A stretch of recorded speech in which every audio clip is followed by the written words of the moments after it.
ও বাবা বাবা, এসো এসো। ওরে বউ, এসো এসো এসো। এত কাঁদছে।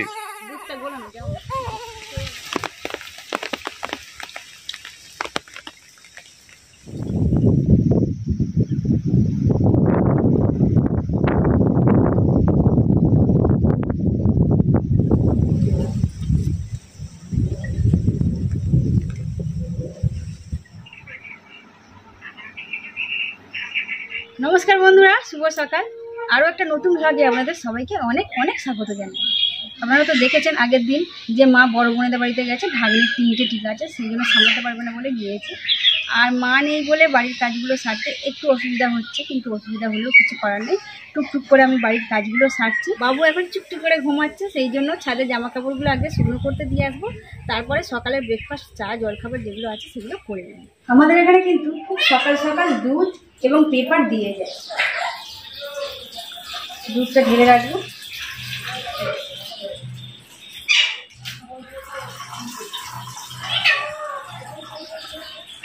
মিঠু মিঠু করছে। মিঠু আমাদের খুব ভালো কথা বলে, সব সময় কথা বলে। তোমাদের খাবার দেওয়া হয়েছে, খেয়ে নাও। ওমা, মাকে দেখতে পাইনি তো, মাকে ডাকছি। ওমা, অনু, এনো এই বিস্কুট দুটো খাও, আর এই ডিম সেদ্ধটা ছাড়িয়ে খেয়ে নেবে। ঠিক আছে। এই চকচকা হয়ে কড়া রোদ বেরিয়েছে, আবার এক্ষুনি অন্ধকার হয়ে যাবে। কাঁঠালি কলার কাঁদি হয়েছে। আজকে একদম সকালবেলায় এসে 2-3টে কলা ছিঁড়ে দিয়েছে হনুমানি। এই যে ওখানে একটা, 2-3টে কি 4-5টার মতো ছিঁড়ে দিয়েছে। অনেক অনেক ছিঁড়ে। হ্যাঁ, এই কলাগুলো এখন কিন্তু পুরুষটি হয়নি। এই কলাটা পাকবে অজ্ঞান মাসে, তার মানে এখন ভাদ্র, আশ্বিন, কার্তিক, অজ্ঞান, এখনো 3-4 মাস বাকি আছে। বড় বড় এবং মোটা সাইজের হবে। এক্ষুনি থেকে এরকম করছে, চাপা দিতে হবে। বাবাকে দেখালাম, বাবা বললো চাপা দিতে হবে এটাকে। আমাদের বাড়িতে কেউ কিন্তু লিকার চা খেতে চায় না, সবাই দুধ চা পছন্দ করে। আর আমিও মাঝে সাঝে চা খাই, তাও মা দিতে চায় না।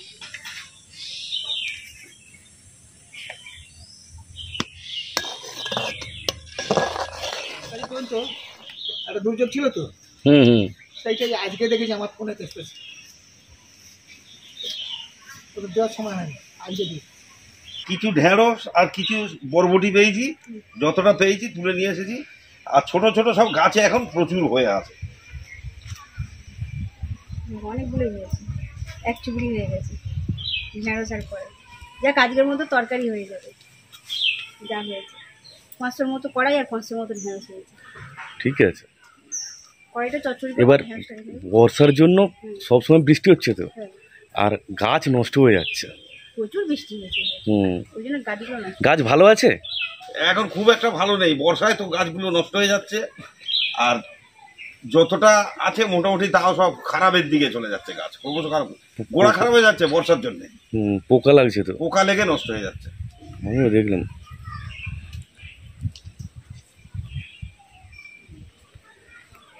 যতটা পারবে রান্না করো। কড়াইটা চচ্চড়ি করবো। রাত্রেবেলা থেকে স্নেহা বায়না করছিল মা 2টো নানপুরি বানাবো, তো ইস্ট কিছুটা বেঁচে গিয়েছিল, ময়দা মাখিয়ে রেখে দিয়েছিলাম। নানপুরি বানাবো, আলু ভাজা আর ডিম ভাজা করবো। আলু ভাজাটা হয়ে গেছে, ডিমটা ভেজে নানপুরিগুলো বানাবো।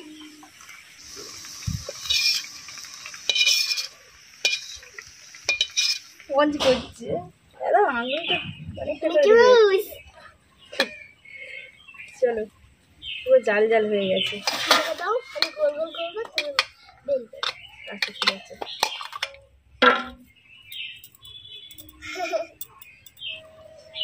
একটা একটা করে বেলে তেলের মধ্যে ছেড়ে দেবো।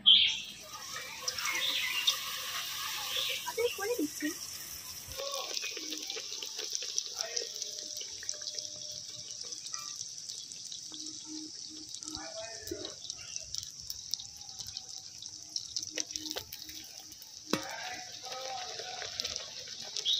আজকের নানপুরিগুলো ভালো ফুলছে, অনেকক্ষণ টাইমটা দেওয়া হয়েছে ময়দাটা, সেই জন্য নানপুরিটা ভালোভাবে ফুলছে।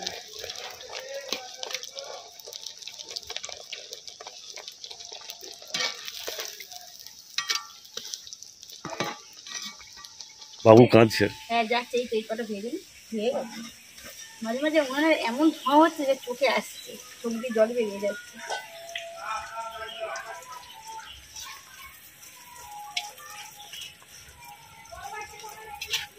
ভালোই ফুলছে আজকে।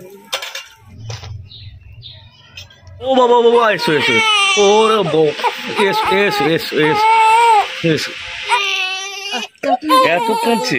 দুধটা গোলানো যাও ও বাবা, চা করতে যাওয়ার আগে বাবুকে খাইয়ে দিয়ে গিয়েছিলাম। আধ ঘন্টা না হতে হতেই খিদে খুব কান্নাকাটি করছে, কারণ মাঝে মাঝেই তো হিসি করে ফেলছে। কবার হিসি করেছে, 4-5 বার হিসি করে ফেলেছে, তাহলে খিদে তো কাঁদবে। সেই জন্যই আবার রান্না ফেলে চলে আসছিল, এসে দুধ খাওয়াচ্ছি। আবার একটু চুপ করে তারপরে খেয়ে, হ্যাঁ খেয়ে নিয়ে একটু ঘুমালো। উফ, কি রেখে যায়, কত কাটকাট করে পাচ্ছিল, ঘুমো পেয়ে গেছে। আচ্ছা আচ্ছা, ঘুমাবে পরে, বাবা খেয়ে নাও, খেয়ে নাও শোনো। মা ঘরে থাকলে এরকম সমস্যার সম্মুখীন হতে হয় না, কারণ বাবু যদি একটু কান্নাকাটি করে তখনই মা বলে, বৌমা আগে ছেলে সামলাও, তারপরে তুমি অন্য কোনো কাজ করবে, রান্না বান্না যা কিছু। বাবুকে খাইয়ে দিয়েছি, আর স্নেহাকেও খাবার দিয়েছি, বাবাকেও খেতে দিয়েছি। এবার আমি আর আপনাদের দাদাভাই খেতে বসে গিয়েছি। খাওয়া হয়ে গেলে কিন্তু বাবুকে স্নান করিয়ে দিয়ে ঘুম পাড়িয়ে দেবো, তারপরে রান্না করতে যাবো। ওয়েদার খুব ভালো নয়, সকাল থেকে বৃষ্টি হচ্ছে, আবার দেখো পুরো অন্ধকার হয়ে যাচ্ছে। এইটা তো সমস্যা, ছাদের জামা কাপড়গুলো হাতে মাঝে মাঝে তুলতে যেতে হচ্ছে, আবার উনুন নিভে যাচ্ছে।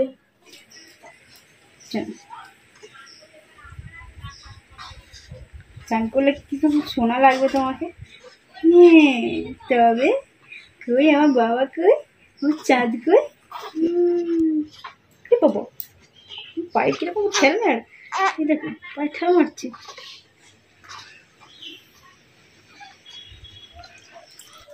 দেখ ভালোই লাগছে, মাঝে মাঝে একটু মেয়েও সাজতে হবে বল। দিদিভাইদের মধ্যে মাঝে মাঝে একটু মেয়েদের প্যান্ট পরলে তো কি হয়েছে, দিদিভাই আছে। বাবা খালি পাখা ঘুরলে দেখে। চলো, ওইদিকে প্রচুর মেঘ করে এসেছে, তুমি দোলনায় শুয়ে ঘুমাও, তাড়াতাড়ি রান্নাটা করে নি। হ্যাঁ হ্যাঁ শোনা,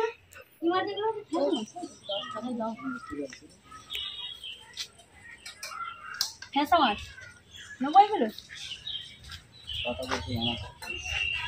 খাওয়া যাবে অল্প করে এই না, দেখো এইটা পাঁচ তোমাকে আমি ভালো দেখি।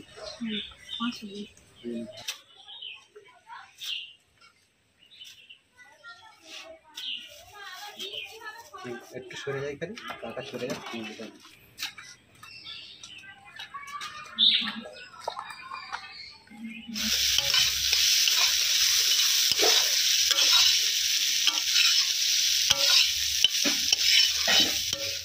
বাবুকে স্নান করিয়ে দিয়ে রান্নাঘরে চলে এসেছি, বাবু ঘুমিয়েও পড়েছে।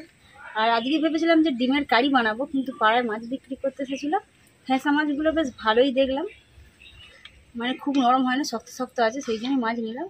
আজকে একটু মাছের কারি বানাবো। প্রথমে লবণ দিয়ে দেবো, হলুদ গুঁড়ো দিয়ে দেবো,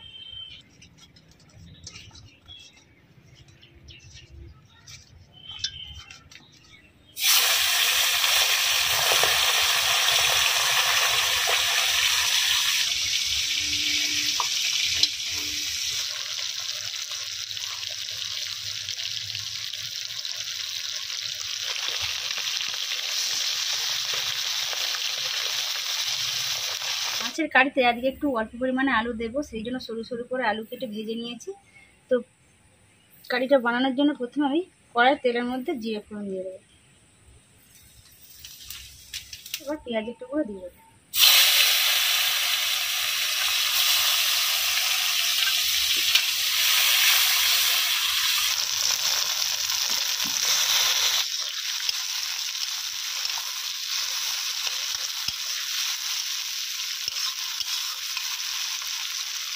স্বাদ মতো লবণ দিয়ে দেবো, 1 চামচ হলুদ দিয়ে দেবো,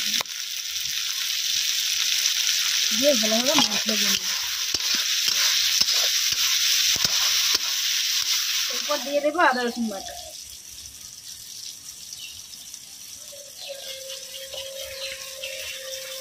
দেবো 1 চামচ লঙ্কার গুঁড়ো,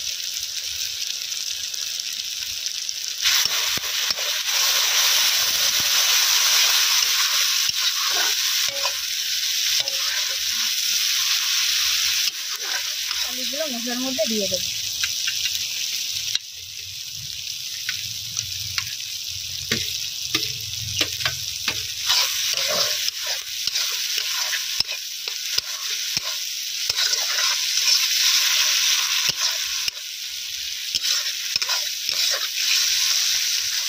অল্প পরিমাণে জল দিয়ে দেবো।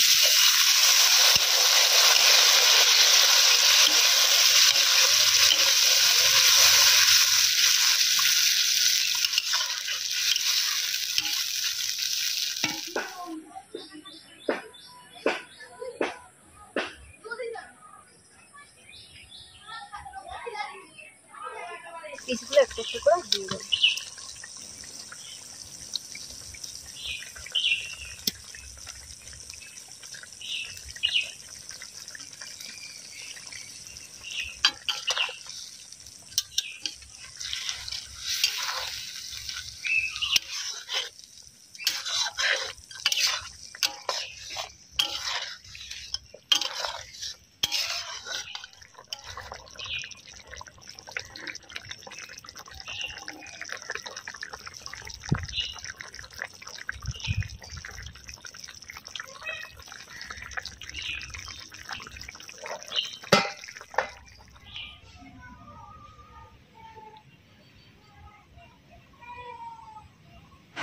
বাবাকে খেতে দিয়েছি এবং স্নেহাকে খেতে দিয়ে দিয়েছি। বাবু কান্নাকাটি করছিল বলে বাবুকে খাই, তারপরে আমরা খেতে দেবো।